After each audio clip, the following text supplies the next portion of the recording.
It's said that Azazel's beauty is second only to that of Slaanesh. I'm gonna be honest, if that's what counts as beautiful in the demon world, I'm sticking with ogres. Gorgeous. Prowling the mortal plane, Azazel's arrival is met with fanfare from the barbarians of the steppes, though his appearance is a portent most dire.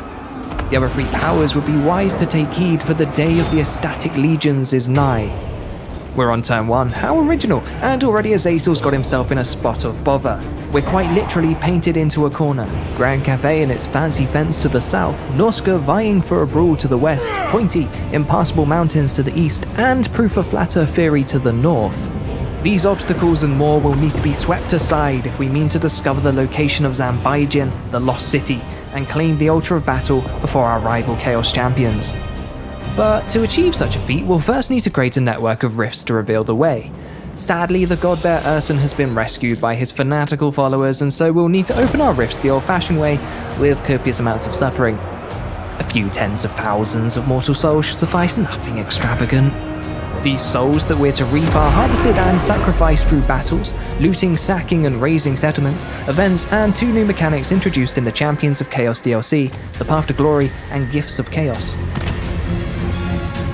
Purely demonic factions, like Zeech and friends, do not possess souls and are therefore wholly unworthy of our attention. For Azazel, this would make venturing further up the eastern steppes a waste of precious time. And why bother, with Cafe so close, ripe for plundering and bloated with delicious souls to corrupt and devour? Come on, Eglixius, let's go punch some mortals in the face. Or do whatever this is. Azazel, Prince of Damnation. This shouldn't take any fancy tactics, but Azazel's got both speed and aerial superiority, 2 assets that we'll use to divide and conquer.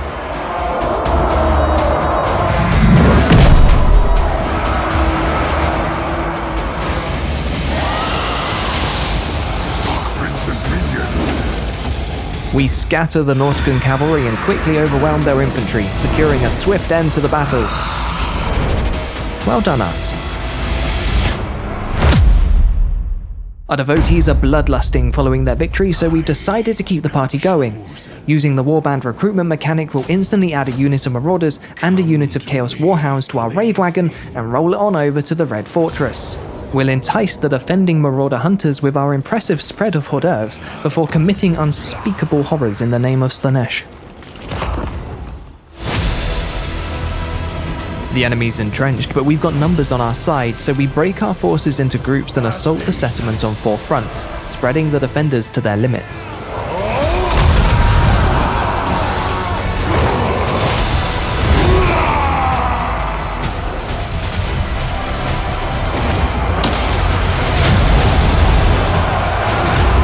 Our cavalry and warhounds are pinned by a unit of spearmen, but our numbers are prevailing. One final push should break the Norscan spirits.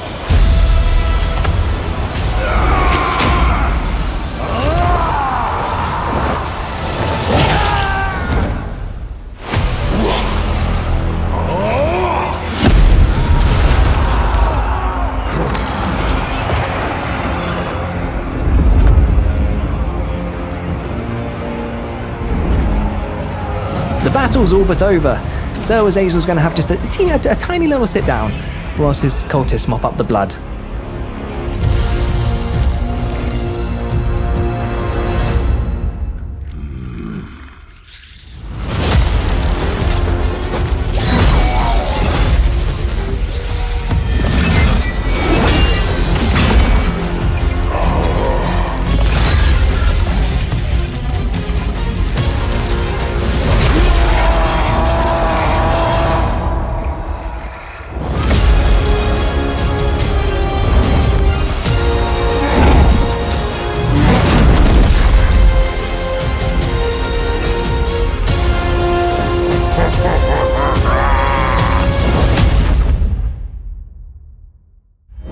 The Red Fortress flies a purple flag, but our victory nets us more than choice real estate. The Norscans are an impressionable lot, and we've only gone and occupied the Kuj Norscan homeland, vassalizing them in doing so. We'll put our unpaid employees to work in due course, but the Red Fortress holds another secret to first explore. This UI element signifies a Dark Fortress, which are a semi-rare type of settlement dotted around the world map. As our task is to spread misery and reap souls, taking us far and wide, we'll have little need for a sprawling empire. Sporadic bases from which to launch our insidious incursions will be more than sufficient. Dark fortresses, which are typically faction capitals, offer unique building chains and are amongst the most defensible of all settlements. Now we have a place to hang our demonic hat and a few souls in the bank, we can evoke the gifts of chaos.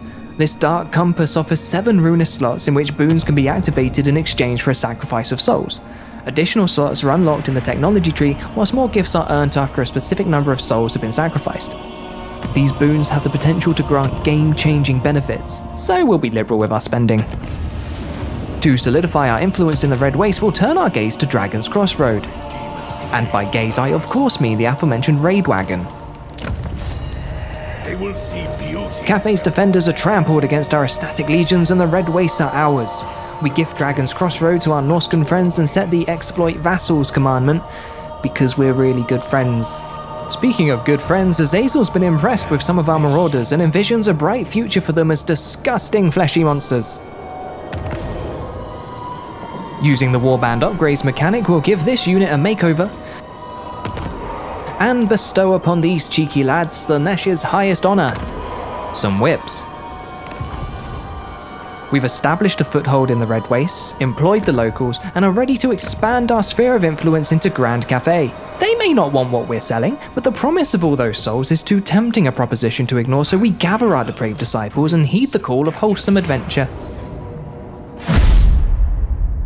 Turtle Gate's walls are well defended, so we split our offensive into 3 fronts.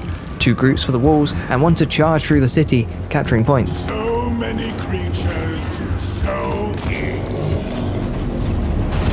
Our frontal assault takes casualties, but we're soon behind the walls. It doesn't take long for victory to follow.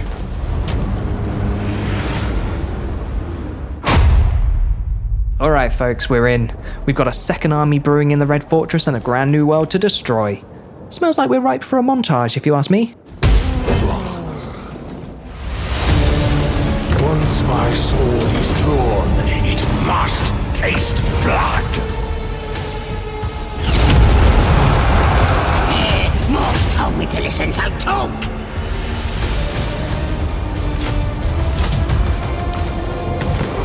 Time to end. Rebuilding commencing at once!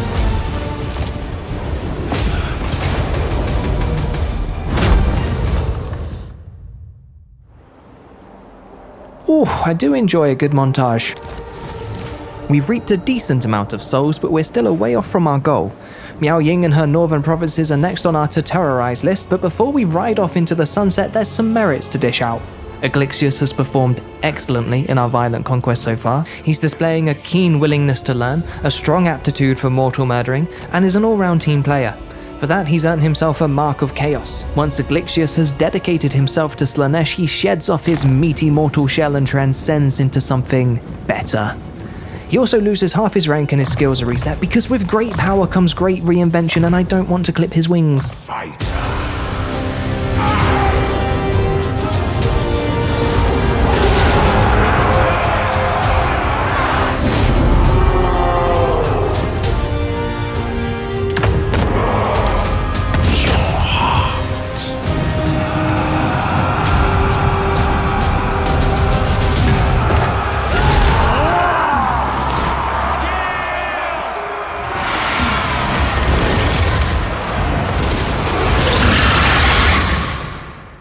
The Dissenter Lords of Jin Shin are next to face our indiscriminate harvesting. Sucks to be them.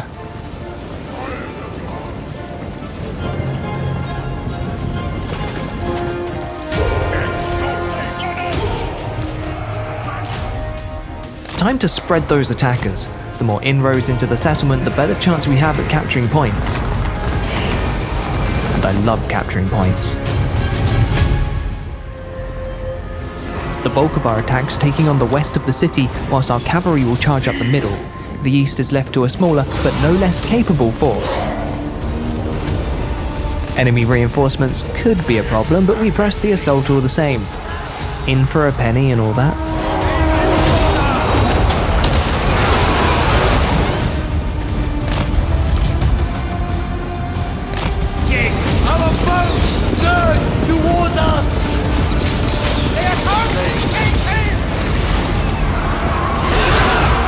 Oh, those poor people.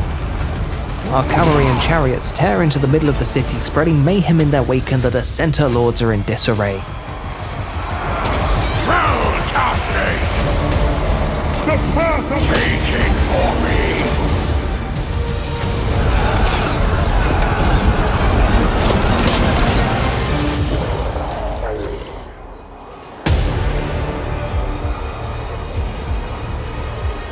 Azazel, Prince of Damnation!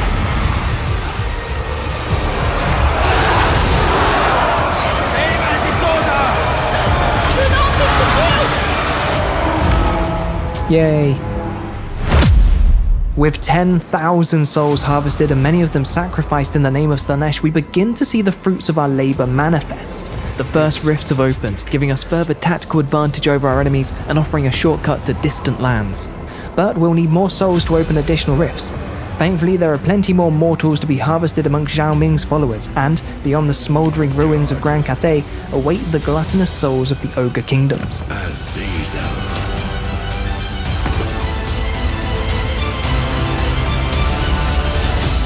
No rest for the depraved, though for Azazel, spreading Slanesh's influence is the height of delight. He would rather savor the sweet screams of his victims, but alas, time is of the essence. And only one champion of chaos can win the race to Zanbaijin.